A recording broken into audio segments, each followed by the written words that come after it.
Uli na miss kita. Hala, ako din, be. Ang pangit mo pa rin. Hala, grabe. Ikaw din. Amoy bulok na bagang pa rin yung hininga mo. Gusto kitang sakalin.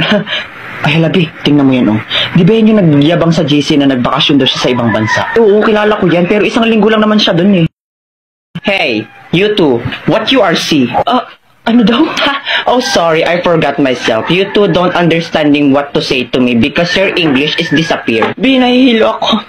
Kailangan ako makasapak ng bobo. Nga lang akong bahala. Hoy, ang kapal ang mukha nito, pa English ka pa, ay mali-mali rin naman sinasabi mo. Saka isang linggo ka lang naman nagstay sa ibang bansa, pa ganyan-ganyan ka na, ay mukha ka pa rin naman talangka. What?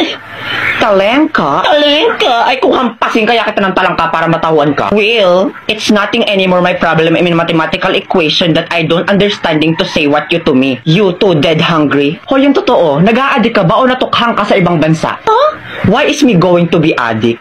Don't you know that I'm smarter than the teacher of international in the Philippines? Like, duh, my average is 99.99% of germs. Matalino ka? Ay, anong magagawa mo pag sinikmuraan kita mismo dito? Go try. I am not afraid anymore. I will go sumbong you to my bodyguard. Bayaan mo na yung besi, tara na. Ewers, mga loser. You can't even talk English to me. Ay, wait. Papatulang ko to.